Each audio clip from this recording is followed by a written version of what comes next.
राम राम मंडळी. मी आज हा व्हिडिओ तयार करण्याच्या पाठीमागे कारण असे आहे, माझ्या अनुभवाप्रमाणे किंवा मला जी समज आहे त्याप्रमाणे यामध्ये 2 ह्या मिरच्या आहेत आणि 2 या मिरच्या आहेत.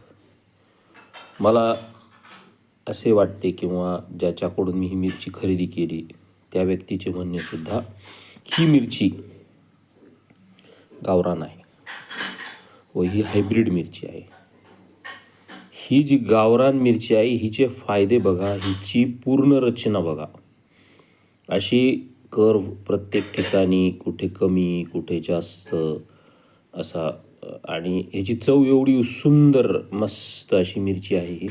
ही तुम्ही खाल्ल्यानंतर याला ॲसिडिटी, जळजळ वगैरे बिलकुल होत नाही, उलट जेवणातली रंगत वाढते.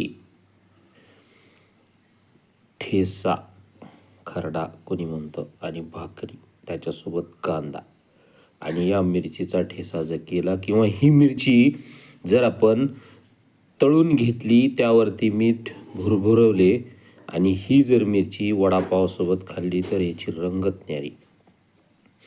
ही मिरची हायब्रिड आहे. याची साल बघा तुम्ही, अत्यंत गुळगुळीत अशा स्वरूपाची ही साल आहे. मिरची एकदम बऱ्यापैकी सरळ आहे, दिसताना फक्त चमक दिसते या मिरचीवरती, परंतु हिचे तोटे असे आहेत, याने ॲसिडिटी वाढते. ही मिरची जास्त खाऊ शकत नाही. मिरची तशी जास्त खाऊच नाही, परंतु जेवढीही मिरची खाल तशी ही मिरची तुम्ही तळल्यानंतर सुद्धा या मिरचीची जी चव आहे ती या मिरचीला नाही. ही मिरची योग्य नाही. या मिरचीचे ॲक्च्युली सध्या बियाणेसुद्धा मार्केटमध्ये उपलब्ध होत नाही.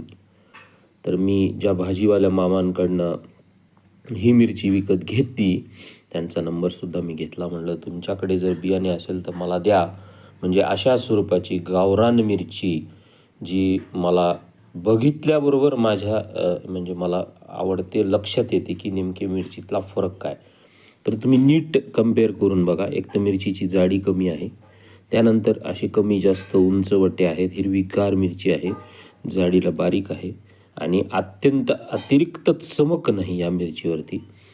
ही थोडक्यात इंग्लिशमध्ये म्हणायचं असेल त्याला ग्लॉसी फिनिश आहे याला, आणि याला जे म्हणू आपण याला मॅट फिनिश आहे, मॅट फिनिश. पर हा हा हा फरक आहे. तर ही माहिती आपल्यासाठी, ही गडद अशी हिरव्या कलरची आहे, गडद